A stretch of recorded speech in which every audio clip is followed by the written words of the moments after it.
अब बताओ अगला क्वेश्चन। क्या होगा जब प्रकाश की किरण जब किरण सघन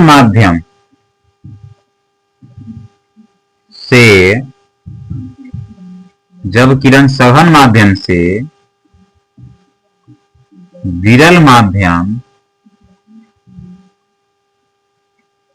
में जाएगी, तब क्या होगा? अब क्या होगा? क्या होगा जब प्रकाश की किरण सघन माध्यम से विरल माध्यम में जाएगी? क्या होगा? आंसर लिखो। किरण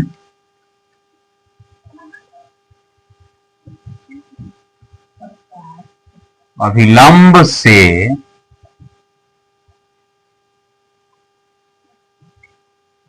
दूर हो जाएगी।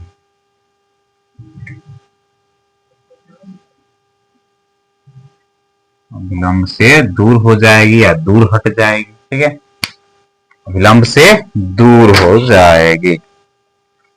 जैसे अब तो जल ऊपर रखते हैं, हवा नीचे रखते हैं, क्योंकि जल और हवा में कंपेयर करने पर जल सघन है और हवा विरल है, ठीक। तो इस दोनों में क्या होगा?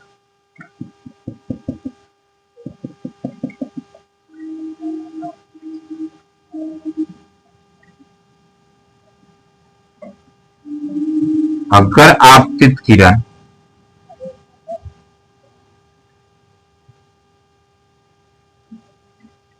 अभिलंब पर पड़ने के बाद दूर हो जाएगी, क्या हो जाएगी? दूर हो जाएगी, थोड़ा दूर हट जाएगी, थोड़ा सा दूर हट जाएगी। ये बीच में अभिलंब है, ये आपतित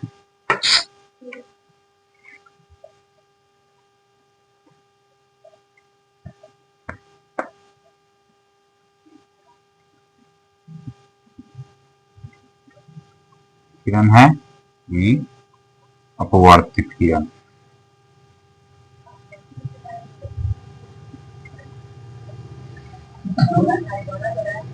ये अभिलंब है,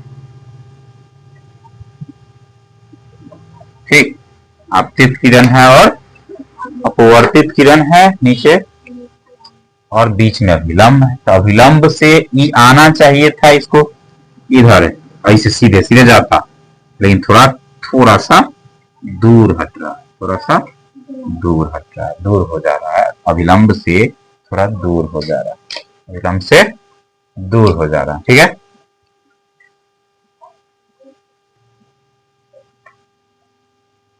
अगला क्वेश्चन लिखिए। क्या होगी जब प्रकाश की किरण, क्या होगी जब प्रकाश की किरण दोनों माध्यमों को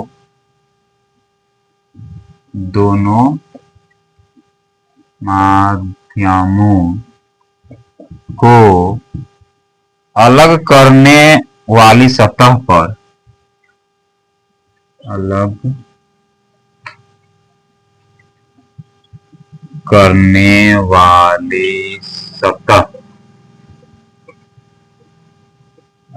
वाली सतहों पर पड़ने पर, अलग करने वाली सतहों पर पड़ने पर, अलग करने वाली सतहों पर लंबवत आपतित होगी, तो सतहों पर लंबवत आपतित होगी, तो होगी। क्या होगी जब प्रकाश किरण दोनों माध्यमों को अलग करने वाली सतहों पर लंबवत आपतित होगी? यानी एक माध्यम है, इसमें लंबवत अगर पड़ेगी तो क्या होगी?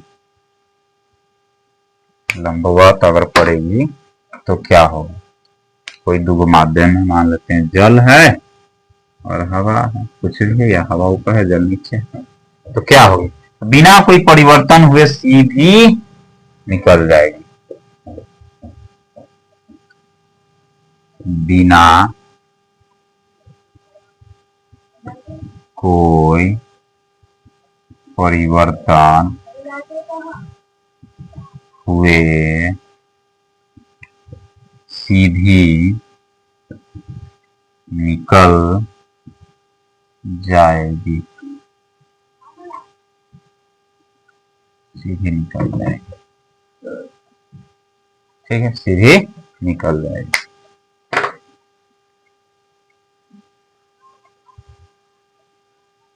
अब लिखो क्वेश्चन,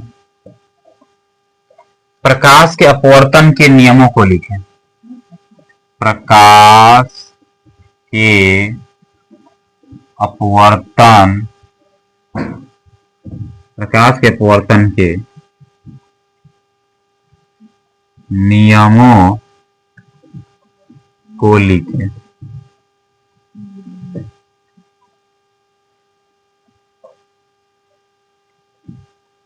पहले लिखेंगे प्रकाश के अपवर्तन के दो नियम निम्न है।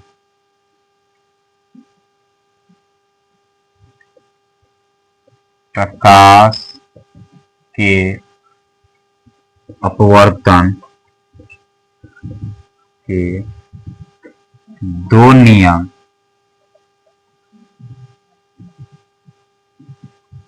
निम्न है। पहला, आपतित किरण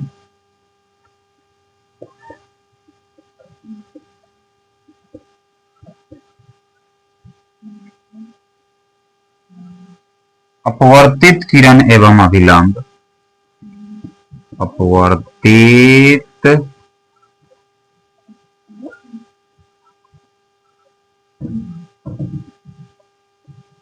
अपवर्तित किरण एवं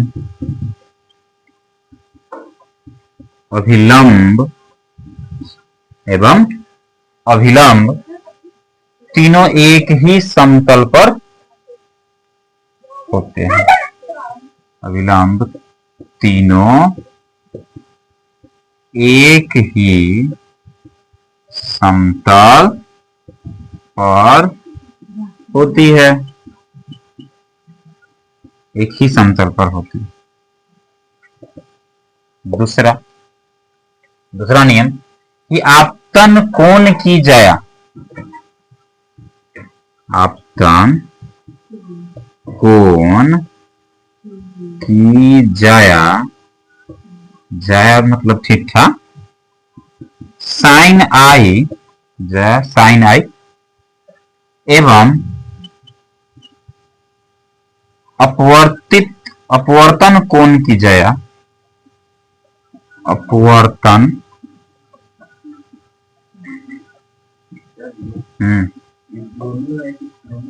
दोनों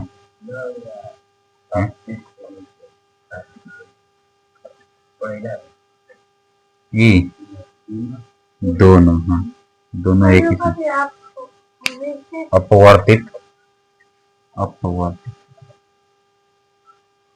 अपतन कोण की जया साइन आई एवं अपवर्तन कोण की जया साइन आर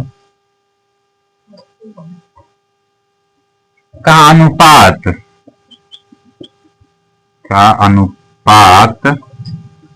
नियतांक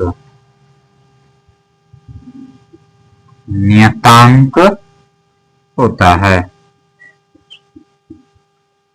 नियतांक होता है। ठीक है, अर्थात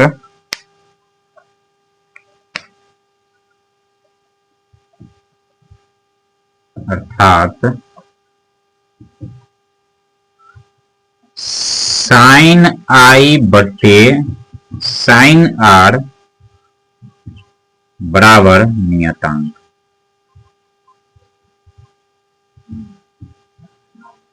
साइन आई बटे साइन आर बराबर नियतांक। ठीक है, अब यहां पे इस समझ लो, फिगर में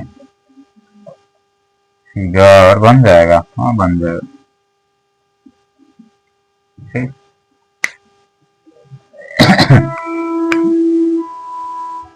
हवा मानो, जल मानो, ठीक है, उसके बाद अभिलंब मानो इसको,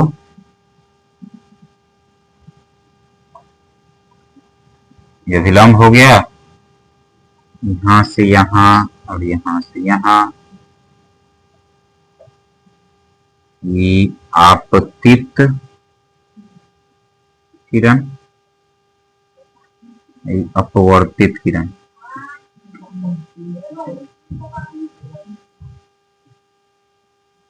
अपवर्तित किरण, सॉरी कोण है ना, हाँ किरण है, किरण, ठीक है, ये किरण है, और यहाँ पे जो बनेगा ना, ये कोण हो गया। क्या हो गया? कोण हो गया। ये आई हो गया कोण आई हो गया कोण आर, ई हो गया आपतन कोण, सॉरी आपतित कोण, ये हो गया अपवर्तित कोण, ये हो गया अपवर्तित कोण। ठीक है, समझ में आया?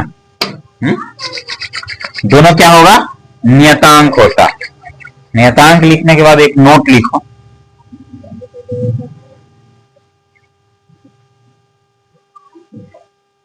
वो नोट में लिखो ना,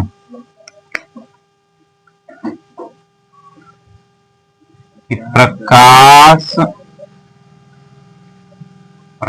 के अपवर्तन, प्रकाश के अपवर्तन के दूसरे नियम, चाहे दूसरा नियम को स्नेल का नियम भी कहते हैं। यानी कि डायरेक्ट ये भी लिख सकते हैं,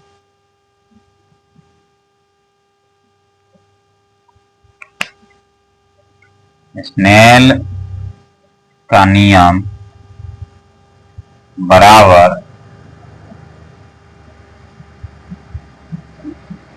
साइन आई बटे साइन आर, स्नेल का नियम लिख सकते हैं। स्नेल के नियम पूछेगा तो क्या बताएंगे? साइन आई बटे साइन आर। ठीक है, इसका मतलब ये हुआ कि अगर ई 2 है, आई 4 है, तो अगला फिर होगा 4 तो 8, यानी ई 2 गुना फिर 2 गुना अनुपात में रहता है, यानी 1 2 के अनुपात में, 2 3 के अनुपात में, 4 5 के अनुपात में, से 2 5 अनुपात में रह सकता है। बटा का मतलब अनुपात में होता है, जानते हैं ना हम लोग, तो उस अनुसार से ही रहता है, से कहने का अर्थ है। ठीक है, अनुपात में मतलब रहता, बट्टा के रूप में रहता है।